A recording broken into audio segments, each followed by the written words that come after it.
senador Eduardo Girão. Muito obrigado, presidente Randolfo Rodrigues, meu colega senador. Vossa Senhoria Luiz Henrique, me permita lhe chamar assim, porque é o nome do meu primogênito, Luiz Henrique, e eu fico mais à vontade ainda. Mas, Vossa Senhoria, Francisco de Assis, grande pacifista e humanista, tem uma frase que é muito inspiradora, que diz o seguinte: as palavras podem até convencer, mas é o exemplo que arrasta. A gente viu várias aglomerações do presidente da República, inclusive o senador Exalci Lucas, aqui presente, fez um requerimento, eu acolhi prontamente pela Independência e apresentei esse requerimento para ver a agenda presidencial desses encontros. E eu queria saber a opinião do senhor com relação à liderança maior do país, dando esse tipo de exemplo.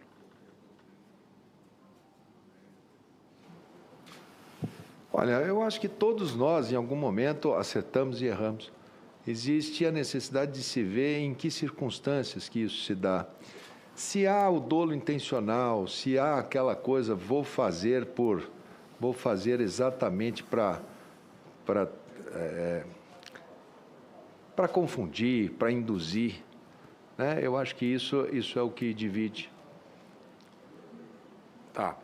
Então, o senhor considera que foi um equívoco de sua parte na despedida do Ministério da Saúde, em abril de 2020, onde a gente já tinha números preocupantes da pandemia, o senhor foi flagrado abraçando, cantando, sem máscara, aglomerando no interior do próprio Ministério da Saúde.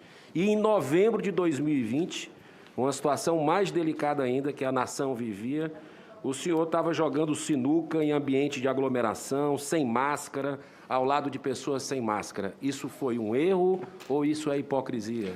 Não. A Tereza, que era funcionária do Ministério da Saúde, naquele momento o Ministério da Saúde estava muito comigo, senador. A semana anterior eu já era ameaçado de demissão e eles desceram todos para o chão do Ministério da Saúde para me receber e comemoraram que eu permaneci e eu os mandei trabalhar. Nós trabalhávamos com um conceito de biossegurança forte. O uso do colete do SUS não era nada além do que a recomendação do Wanderson, já que ternos e gravatas, como não são lavados todos os dias, podem ser elementos de transmissão. Conseguimos atravessar com toda a equipe sem um caso. Naquele dia foi o dia que foi testado todo mundo no teste rápido. E a Tereza é uma funcionária de carreira. E eu a abracei simbolicamente, despedindo. Eu não deveria, mas era muita emoção naquele momento ali. Era uma equipe muito unida. Quanto ao segundo ato, nós estávamos em novembro, estávamos em eleições municipais. Todas as cidades estavam já com as suas regras estabelecidas. Esse estabelecimento estava aberto. Era um sábado à noite. Estava eu e meu filho tendo uma conversa de pai para filho. E você pede alguma coisa para comer e estava ali. Eu vi que eles bateram a fotografia. Mas dentro do que eram as regras da minha cidade. Assim como depois, voltando de uma visita que faço anualmente, e esse ano já fui, e foi nesse dia que eu fui a Aparecida, eu sou devoto de Nossa Senhora Aparecida, e desci pelo litoral e parei ali para ver uma praia. E parei durante 2 horas e fui embora também. Mas todas elas dentro das regras que eram estabelecidas para aquele momento nos locais que eu estava. Muito obrigado. Vossa Senhoria falou aí que no dia 3 de janeiro do ano passado, o Brasil emitiu um comunicado, não sei se é essa a expressão, para a OMS, perguntando se existia uma pandemia. No dia 24 de fevereiro, a OMS respondeu, dizendo que existia.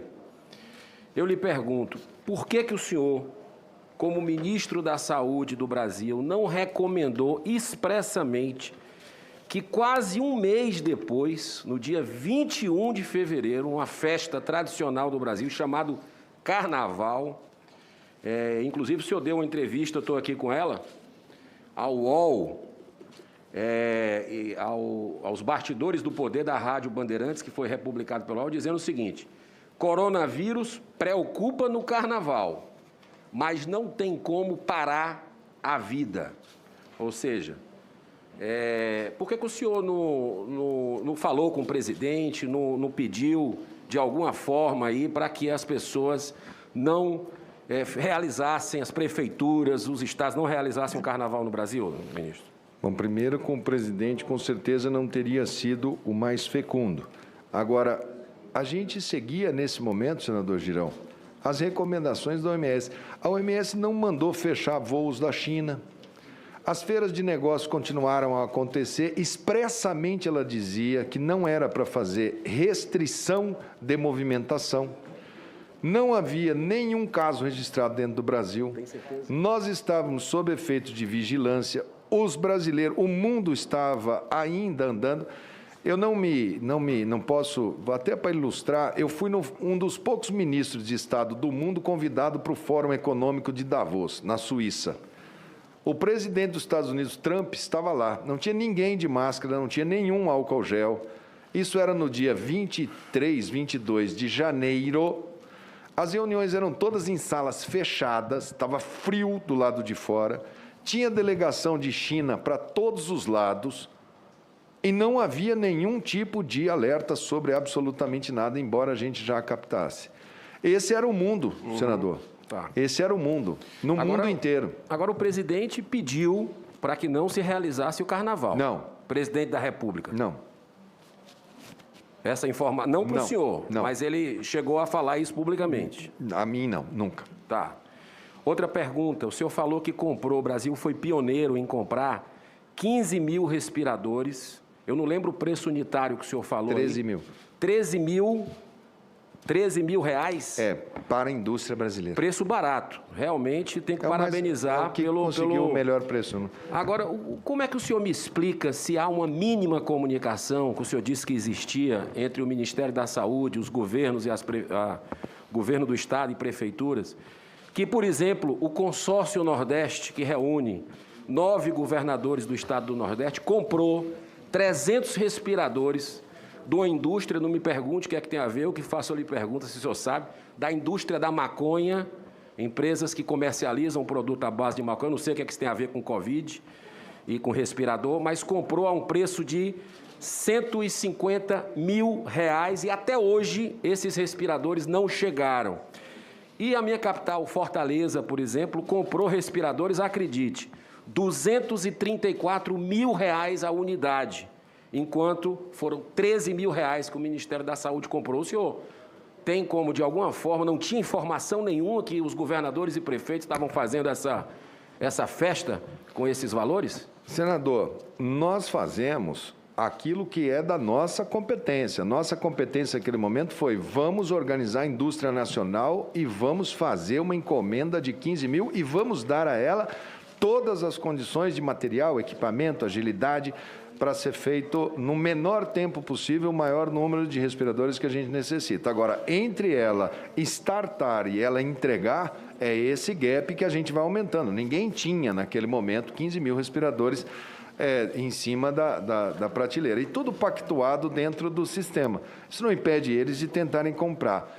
Agora, à época eu conversava muito com o ministro Moro, senador Girão. E o ministro Moro me mandou para dentro do Ministério da Saúde, por solicitação do Ministério, o então superintendente da Polícia Federal. Eu fiz a reunião com ele. Falei, estou repassando todos esses recursos aqui, os senhores devem fazer toda essa parte de monitoramento para que vocês possam fazer, dei para eles os dígitos, localizadores todos, para que eles pudessem fazer o zelo pela coisa pública. Perfeito. Mais uma pergunta. Diante de tantas mortes, Vossa Senhoria, Luiz Henrique, e risco de colapso nos hospitais, com grande carência de vacinas, de quase impossibilidade de se fazer um lockdown 100% efetivo, e é uma guerra que a gente vive, que a gente viveu no período que o senhor era ministro, e que não dispomos de armas certificadas, entre aspas, para fazer esse combate, e onde devemos usar todos os recursos possíveis, apoiar a autonomia do médico e do paciente, evitando a perseguição e menosprezo das dezenas de milhares de médicos que o adotam.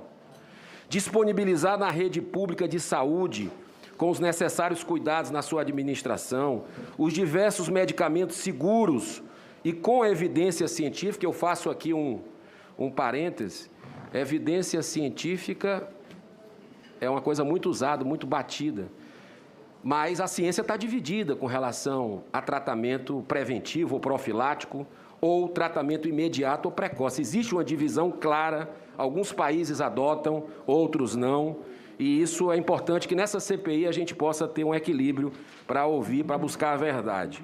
Eu lhe pergunto, o senhor não considera que errou por ter sido um opositor à opção do tratamento precoce ou imediato, proporcionando à população pelo menos o direito a esta tentativa de tratamento extremamente seguro, segundo especialistas e médicos renomados, que nós tivemos a possibilidade de ouvir aqui no Senado já, amplamente disponível e a um excelente custo-benefício, com chance de reduzir a mortalidade, transmissão, a síndrome pós-Covid e até prevenir a infecção em um país que tem menos de 10% dos municípios que possuem leito de UTI. Será que o senhor vai ter algum remorso se no futuro, dentro de pouco tempo, se confirmar a expectativa de muitos médicos brasileiros reunidos em associações que estão fazendo com resultados clínicos evidenciados? Eu queria saber do senhor isso. O senhor vai ter remorso? Não, senador, aqui é ciência, aqui é estudo. Eu jamais na minha vida tomei decisões sem estudar. E a gente, quando estuda, principalmente quando tem uma situação como essa, que você tem uma doença que ainda não está determinada, a gente tem que acreditar nas bases do seu estudo. Aqui tem advogados, aqui tem engenheiros. A base da medicina, ela é ramo da filosofia, ela é Hipócrates. Ali, ela diz que sem diagnóstico não há tratamento. Parece uma coisa simples, mas quanta gente erra isso mundo afora. Ali ela diz non nocere. Não pode sem risco-benefício, senador. Do mesmo modo que bate na tecla da cloroquina, existe, por exemplo, pessoas que falando só de preconizam... Estou falando ivermectina. Tem pessoas que preconizam ivermectina, também sem fundamento científico. Ela é inerte. Se não servir para nada, ela pelo menos serviu para matar verme, como eu escuto. Não, pode usar porque está sendo usado em tal lugar. Tem que restar comprovado. Tem que estar dentro da agência. Tem que estar dentro da bula. Tem que estar dentro do compêndio. Eu tenho aqui a bula. Eu não vou ler porque ela é muito grande. Eu tenho a bula da cloroquina e a bula da ivermectina. Eu recomendo a todos vocês que leiam, para que vocês possam saber pelo menos os efeitos colaterais. A autarquia federal responsável de se fazer exatamente a proteção da sociedade a isso, ela é fruto da Revolução Francesa, são os conselhos. O conselho deveria ter dado o parâmetro. Os médicos ficaram cada cabeça uma sentença. Eu tenho, por exemplo, ozonioterapia intrarretal, que está sendo preconizado. Eu vi cloroquina sendo usada como nebulização, partindo de comprimido com talco. Essa via inalatória, ela é uma via de margem de segurança muito menor do que a gastrointestinal. Então, o que a gente está vindo, não. Eu espero que alguma substância funcione. Se tem uma pessoa que espera muito da ciência, sou eu. Agora, alguém tem que ser racional, alguém tem que falar, eu vou pelo estudo. Perfeito. Deixa eu só fazer a última pergunta. A gripe H1N1, que não havia evidência científica de que medicamentos como o oseltamivir, nome comercial do Tamiflu, seria eficaz para o tratamento da enfermidade. Que médicos, graças à autonomia do médico e do paciente e de apoio que receberam, começaram a prescrever, mesmo assim obtendo ótimos resultados que somente mais tarde veio a comprovação científica da sua eficácia na redução de tempo de hospitalização e que resultou em grande número de vidas poupadas. 15 segundos. A pergunta que eu faço nos 15 segundos que restam. Em outras palavras, para o senhor, a administração do Tamiflu para o H1N1, quando não havia evidência científica de sua eficácia, foi um crime? Não, ela foi um acerto da ciência. A ciência não comete crime, doutor. A ciência, ela vai à luz dos fatos, quer a gente goste do resultado ou não. A ciência parte da dúvida. Não existe verdade absoluta, você vai lá e submete a sua verdade. E submete aos pares. Se não fosse assim, o iluminismo não teria existido, a era da ciência, nós estaríamos nas trevas, nós estaríamos ainda com crendices e bruxices. Para isso existe a ciência, para isso ela é feita, para tomar decisão baseado nela. Para o bem, quer eu goste, quer eu não goste. Ela está ali, ela é límpida, igual água de rocha. Tem que colocar ali. E muitas vezes a gente acredita numa coisa e depois a gente fala, puxa, o que eu acreditava realmente não era, ela mudou. E é assim, a nossa lavra é dessa maneira. É assim com meu filho, que tem 25 anos e é residente de cirurgia geral, e é assim com meu pai, que tem 90 e é médico e que é meu conselheiro de filosofia. Nós temos aí, eu estava aqui hoje, eu estava usando esse anel de médico aqui, esse meu avô deu para o meu pai deu para mim e eu dei para o meu filho. E é por ali que a gente vai. É assim. Não, e quando a gente fala, o cientista tem que decidir dessa maneira, a Igreja Católica já fez loucuras, até com Galileu Galilei, fez ele desfazer que a Terra era o centro do universo. Então não existe. Deixe-os trabalhar. Eles vão trazendo. No caso da H1N1, eles trouxeram a evidência científica, foi, colocou, fez, ótimo, usamos, foi, consertou, depois veio a vacina acabou de usar o medicamento. Existem os consensos são mundiais, né? Eles são mundiais, os Estados Unidos procura, a Europa procura, todos os países procuram hoje uma solução dentre as substâncias que existem. Substâncias primárias demoram para ser sintetizadas, mas alguém tem que ficar dentro do livro.